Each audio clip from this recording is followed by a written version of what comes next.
Bismillahirrahmanirrahim. Tudrasu diajarkan fi al-ma'ahid di pondok-pondok pesantren apa ba'dul kutubi sebagiane pira-pira kitab. Ad-diniyati ingkang bangsa agama.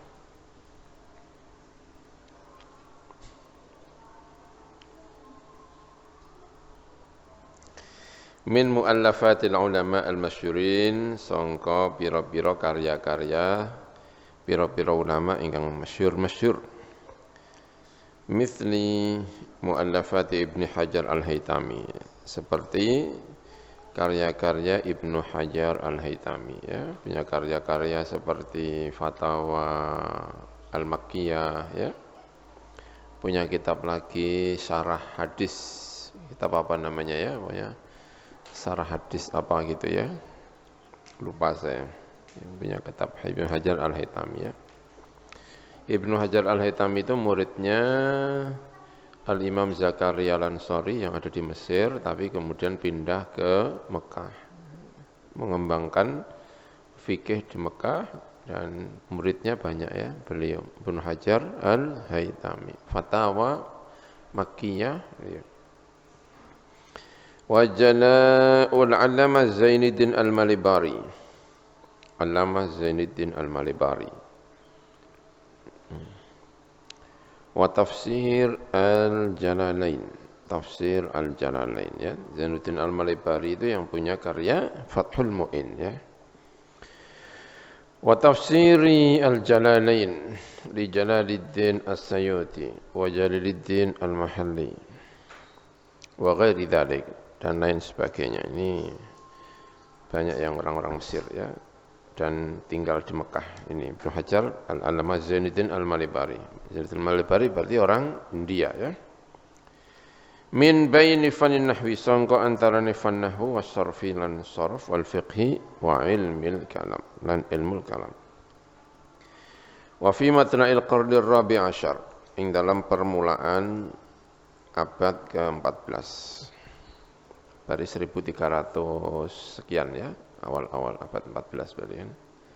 1300 apa? Sekarang sudah 1442, ya. Minal hijri sangka hijri mi'ati sanawatin, tegese 100 pira-pira tahun, madiyatin ingkang lewat. Aqama mukim sapa kafirun sapa akeh min abna'i ashabil ma'ahid ad-dunya, sangka pira-pira anak-anak pemilik para pemangku pondok-pondok dini fi Makkah al-Mukarramah, ing dalam Makkah al-Mukarramah. Eranya Mbah Mahfud At-Turmusi, eranya Mbah Hasyim Asy'ari. Pokoknya era-era itu banyak sekali yang pergi ke Mekah untuk mukim, ya.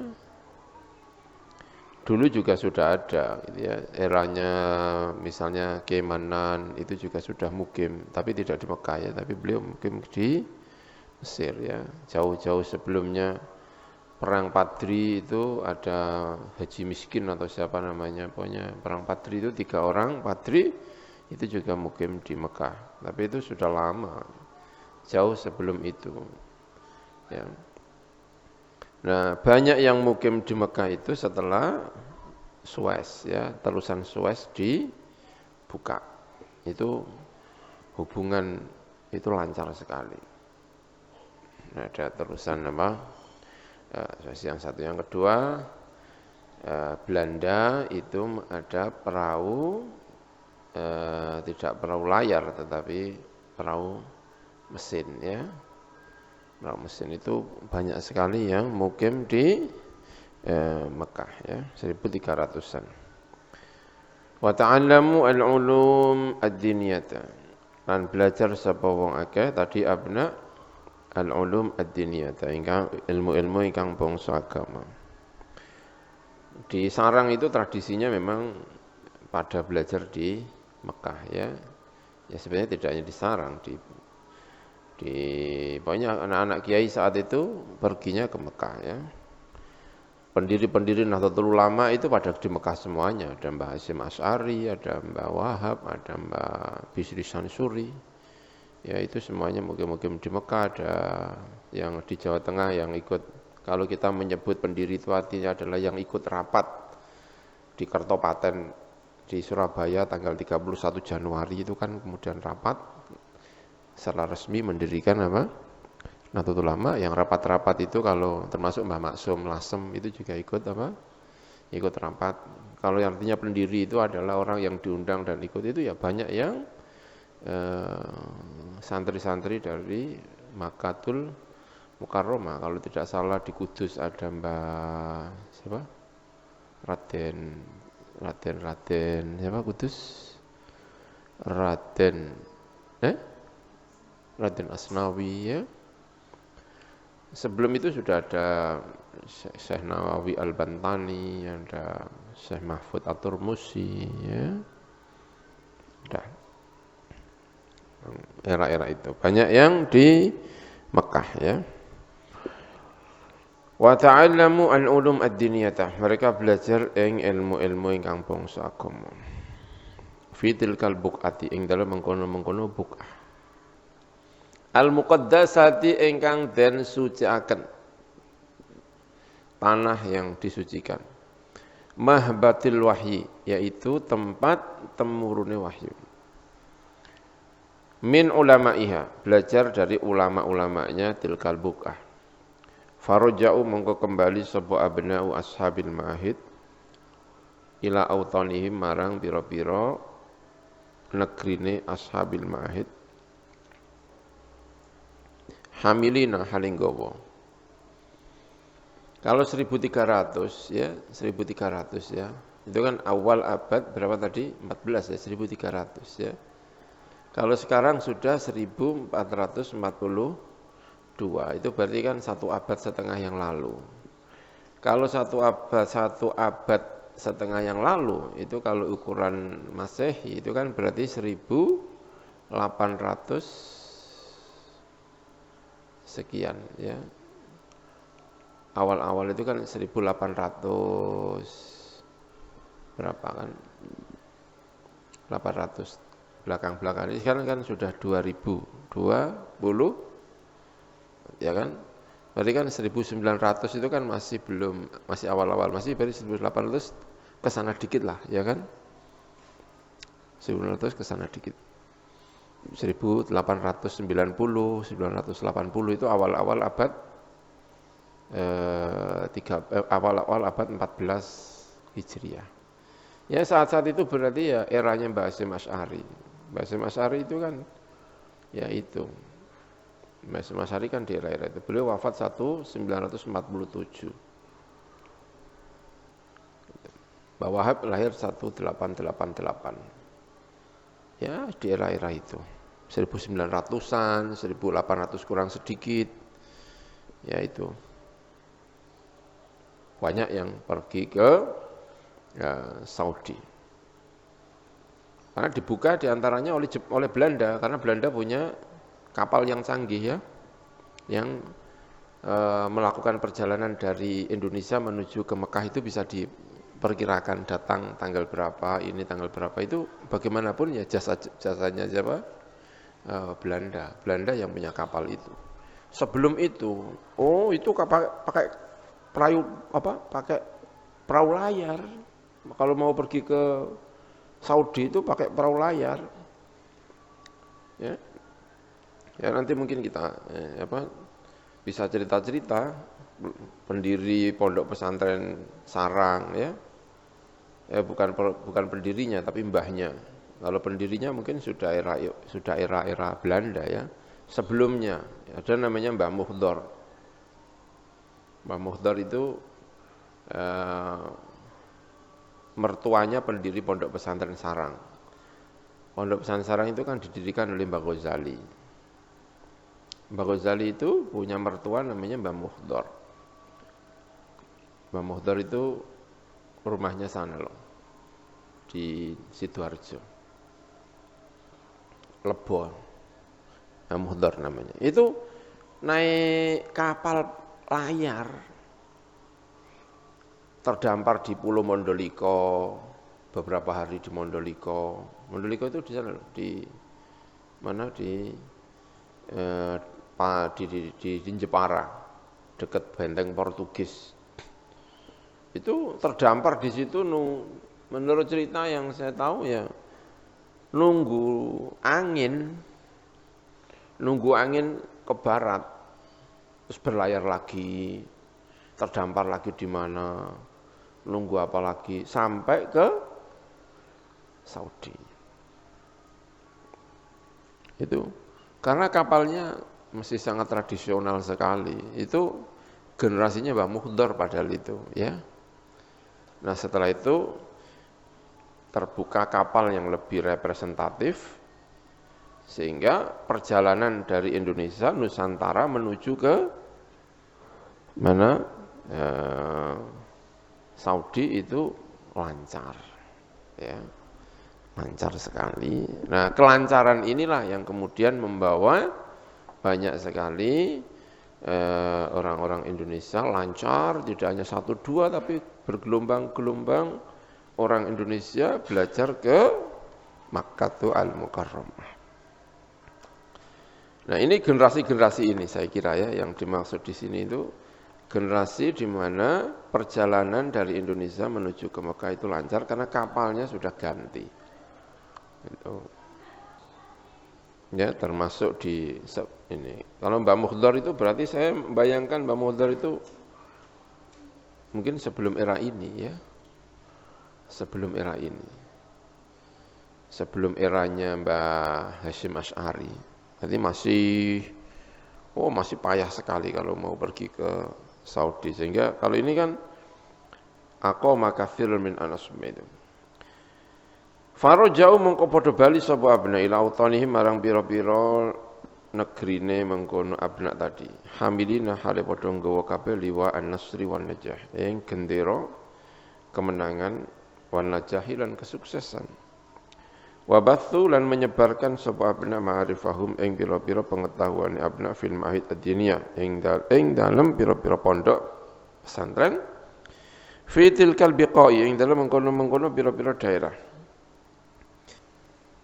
Wa minhum lan iku setengah saking abna tadi yang pergi ke Saudi tadi alladzina tawang istautanu ingkang mustautin sapa alladzina fi tilkal baldah al-muqaddasah ing dalem mengkono-mengkono negeri kan muqaddasah wajaru lan meninggalkan sapa alladzina autanahum ing pira-pira negrine alladzina mithla Asy-Syaikh Mahfud At-Turmusi ya seperti Syekh Mahfud At-Turmusi ya ini benar ini era-era itu Syekh Mahfud At-Turmusi era-era ini wal Kiai Nawawi bin Umar Al-Bantani wa Syekh Ahmad Al-Khatib Al-Minangkabawi Syekh Khatib Minangkabau orang-orang inilah yang di mana Mbah Hasyim Asy'ari ketika pergi ke Saudi belajar kepada mereka. Ya, Mbah Hasyim Asy'ari itu gurunya diantaranya adalah Syekh Mahfud At-Turmusi, Khatib Minangkabau, dan menurut cerita beliau juga belajar kepada Syekh Nawawi Al-Bantani.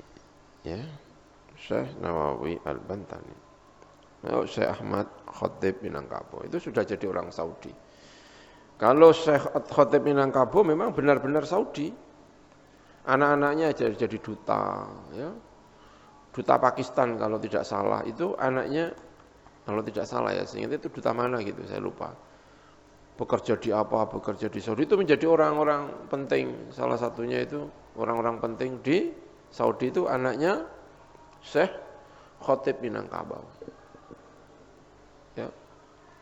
Kalau Syekh Mahfud At-Turmusi meski hidup di Saudi Mekah, menulis juga cara Mekah dengan cara Mekah, tapi beliau wafat ketika anaknya masih kecil. Syekh Mahfud At-Turmusi, putranya itulah yang kemudian diselamatkan, bukan diselamatkan ya, dibawa pulang oleh Mbah Munawir Krapyak ketika masih kecil. Ya, Mbah Munawir sendiri itu ngajinya ya kepada Syekh Mahfud At-Turmusi. Mbah Munawir Krapyak, jaringan-jaringan ulama di era itu ya. Mbah Munawir Krapyak ngajinya kepada Syekh Mahfud At-Turmusi. Syekh Nawawi bin Umar Al-Bantani, ya juga hijrah. Ini di era Jepang. Ngajinya beberapa saya pernah berkunjung ke Jawa Barat, di mana gitu ya, pas acara apa gitu. Itu cerita di Jawa Barat itu dulu Syekh Nawawi pernah mondok di situ, tapi tidak lama. Saya kira tidak, ya tidak tahu ya lama apa tidak ya. Tapi karena Syekh Nawawi itu pergi ke Saudi, itu umurnya masih belasan. Nah, Syekh Nawawi Al-Bantani. Karena menurut cerita-cerita ya, pusat-pusat studi Islam di Jawa, di Nusantara, termasuk di Kalimantan, ada di Sumatera itu dikacaukan oleh Belanda. Makanya di pusat-pusat belajar itu memang dikacaukan. Dulu ada tempat-tempat pendidikan yang canggih di Banten, pendidikan agama ya, pusat-pusat pendidikan Islam. Ada di Banten, ada di mana gitu ya, di Kalimantan, ada di Sumatera. Tapi itu kemudian dikacaukan oleh Belanda.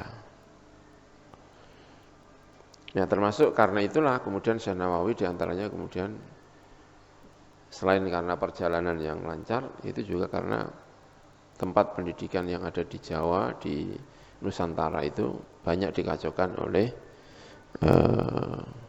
Belanda. Sehingga mereka kemudian pergi ke Saudi dan kerasan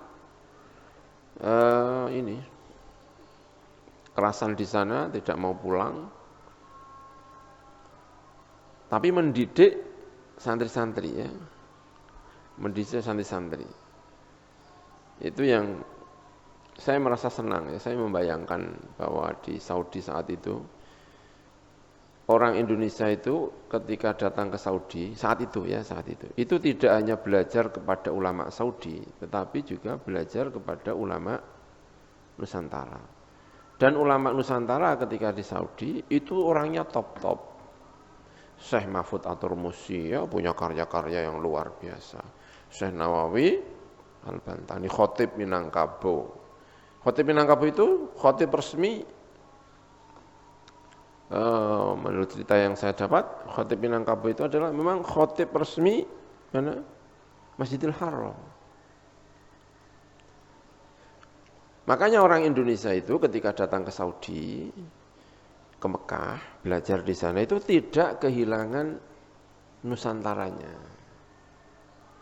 Itu memang benar-benar Nusantara. Pulang itu gurunya juga Nusantara, rohnya juga roh Nusantara. Gitu loh. Makanya sering disampaikan orang Indonesia itu di generasi-generasi itu, ya, di generasi-generasi itu kan guru-gurunya itu kan itu ya. Itu ketika belajar di sana itu punya semacam filter. Sehingga ketika datang di Indonesia itu tetap menjadi wajahnya, gerakannya, apanya itu kelihatan kalau mereka itu Nusantara gitu. Saya dulu baca itu entah di apa gitu, analisa apa itu punya filter. Tapi sekarang saya jadi agak berubah. Itu tidak hanya sekedar punya filter, tapi karena memang gurunya ketika di sana itu banyak ulama-ulama Nusantara yang sukses di Saudi. Syekh Yasin Al-Fadani. Ini orang Padang. Ya seorang Padang itu. Orang Padang. Gaya hidupnya ya walaupun sudah menjadi orang Saudi tapi tetap aja gitu. Dan itu yang kita khawatirkan belakangan gitu ya. Belakangan orang Indonesia itu gampang dipengaruhi. Kalau misalnya pergi ke Amerika jadi orang apa?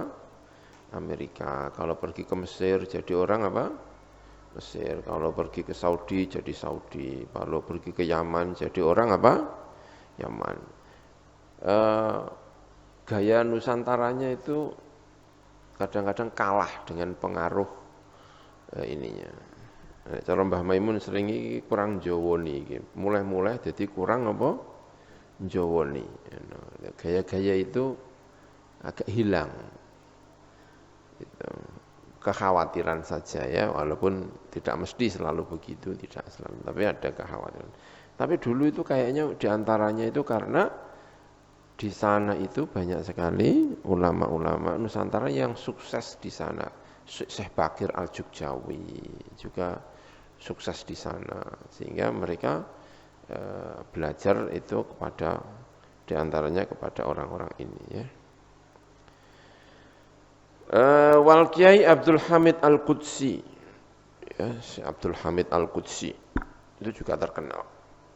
Kalau tidak salah ini yang pengarang kitab yang yang sering dibuat rujukan doa-doa itu ya, diantaranya Nisus Sa'ban apa itu. Kalau tidak salah karyanya Syekh Abdul Hamid Al-Qudsi, itu ulama-ulama Nusantara ya. Wa ghairihim lan liyane kabeh mau iku. Zahara pertelo fi asna idzalik. Ing dalam tengah mengkono-mengkono kabeh. Tadi ya, mereka datang ke Saudi, lalu ulama-ulama itu pulang ke Indonesia. Apa sing pertelo ma'ahidu kabirah, pira-pira pondok pesantren kabirah ingkang gede-gede. Fi anha'i jazirati Jawa, ing dalam tengah-tengah Pulau Jawa. Mislu ma'ahadi Sidokiri. Pondok pesantren itu menjamur di era-era ini ya. Makanya dalam sebuah analisa itu, jadi Belanda, Jawa itu tidak menjadi pusat pendidikan ya. Jawa tidak menjadi pusat apa? Pendidikan. Kalah dengan misalnya Sumatera. Sumatera itu sudah zaman kuno. Sudah ada tafsir, sudah apa itu di sana, di Sumatera ya. Ada Singkil ya, Abdur Rauf Asingkili, terus Nuruddin Araniri. Itu adalah pusat-pusat pendidikan yang ada di Sumatera.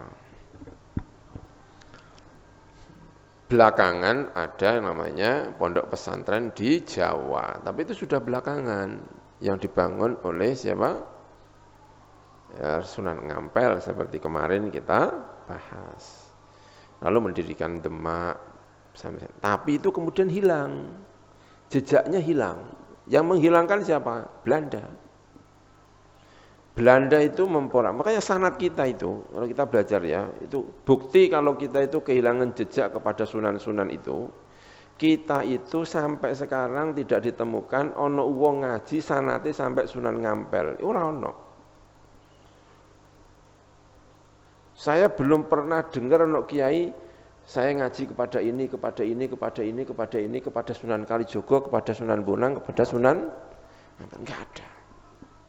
Berarti ono fatrah di mana Belanda itu pancen bener-bener menghentikan jejak pesantrennya siapa? Sunan Ngampel. Hilang tenan. Sampai mubeng nendi goleki ana kiai sing duwe sanad nang Sunan Ngampel, gak ono. Setidaknya sampai sekarang yang sejauh yang kita ketahui dari silsilah kiai-kiai di Jawa ini ada. Apa meneh nang Sumatera tambah hilang jejaknya sapa sing duwe sanad sampai Abdur Rauf Asingkili, Nuruddin Araniri, sapa sing duwe? Saya tidak yakin. Kalau Sumatera saya tidak tahu karena tidak pernah belajar di sana ya. Tapi kalau Jawa ini kan ngaji kan duwe sanad. Tidak ditemukan sanad sing mara nenggone Sunan Ngampel. Berarti pesantren Sunan Ampel itu hilang jejak. Udah gitu aja, selesai. Kapan mulai ono pesantren meneh? Kan gitu ya. Kapan mulai ada pesantren lagi? Itu ketika Belanda mengbumi hanguskan jejak-jejak pendidikan di kesultanan-kesultanan Islam. Banten jejak pendidikannya dihilangkan. Ya. Kemudian di Sumatera di mana dihilangkan, di Kalimantan dihilangkan. Maka hilang jejak-jejak pendidikan masa lalu. Kan? Hilang. Nah, untungnya itu kan ya kemudian jejak-jejak pendidikan yang kita temui itu, yang pesantren yang sekarang yang kita temui itu, ya, kemudian anak-anak itu pada pergi ke Saudi. Anak-anak pergi kemana? Ke Saudi. Dimulai dari Kiai Abdul Manan. Kiai Abdul Manan itu santri di sana loh. Apa namanya? Yang kita pergi ke sana itu Tegal Sari, Ponorogo. Ya, terus pergi ke Arab, mendidik putra-putrane, lalu membangun pesantren Termas. Karena anak-anaknya kemudian disekolahkan ke Saudi. Ya, itu mulai kembali ono pesantren-pesantren setelah generasi-generasi yang telah ditutup oleh Belanda itu pada pergi kemana? Ke Arab. Maka jejak kekiaian kita, kiai pesantren yang hidup sekarang itu dimulai dari Mbah Manan. Yang saya tahu itu. Siapa? Mbah Manan. Itulah ya, di pesantren kita itu yang Mbah Manan. Jejaknya sudah selesai di Mbah Manan. Kalau mau naik lagi di Hasan Besari. Tapi kan Hasan Besari kita tidak tahu. Hasan Besari itu sampai seberapa. Tapi bahwa beliau merupakan pendidikan pesantren, iya. Tapi kan Hasan Besari itu melahirkan bangsane sing rodok ilmu untuk kejawen Ronggo Warsito gitu. Itu ilmunya itu ilmu-ilmu sing model piye ngono lho. Ronggo Warsito nulis apa jenenge? Apa? Sing iki lho. Sing apa sih Ronggo Warsito kan biasanya kan iku lho apa masa depan apa nek ngarani jenenge? Wae ngono iku lah rontok apa prediksi nek ora edan ora komanan bahasa ngono iku lho pokoke ya. Ya benar ya Ronggo Warsito kan gitu-gitu itulah pokoknya pujangga itu. Nah, sejak Mbah Manan kemudian pergi ke sana, itulah generasi-generasi Mbah Mahfud. Inilah yang kemudian mendirikan pesantren yang kita kenal sekarang ini. Dan kebetulan kebanyakan pusatnya berada di Jawa, ya. Kiai-kiai ini banyak di apa? Jawa. Sehingga inilah pesantren-pesantren kita ini. Di era-era inilah kemudian ini. Ya. Lirboyo itu karena santri dari orang-orang dari Mbah Hasyim Asy'ari, Mbah Khalil Bangkalan, ya. Zahara fi athnain mahad kabir fi Anijaizah itu tadi. Sidogiri fi Pasuruan, Siwalan Panji fi Sidoarjo, ya. Siwalan Panji itu termasuk pondoknya Mbah Hasyim Asy'ari itu ada di Siwalan Panji, ada kamarnya masih diutuhkan.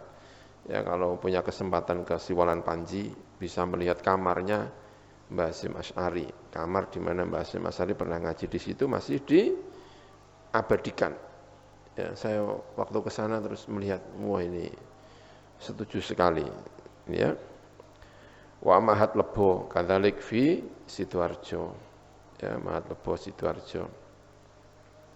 Sekarang diteruskan oleh Gus Ali Tulangan, ya, pondoknya di Lebo.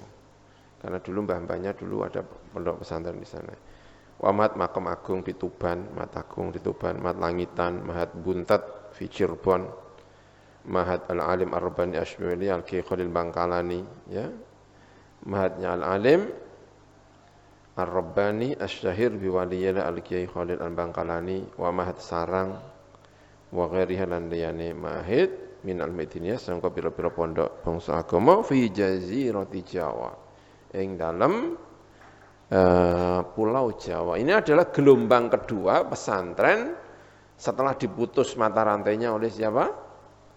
Belanda. Lalu ada gelombang kedua di mana santri-santri ini kemudian pada pergi ke Arab Saudi, di Mekah, belajar di sana, ketemu dengan syekh-syekh, pulang membesarkan pesantren-pesantren kembali. Ya, wallahu a'lam bishawab, ya.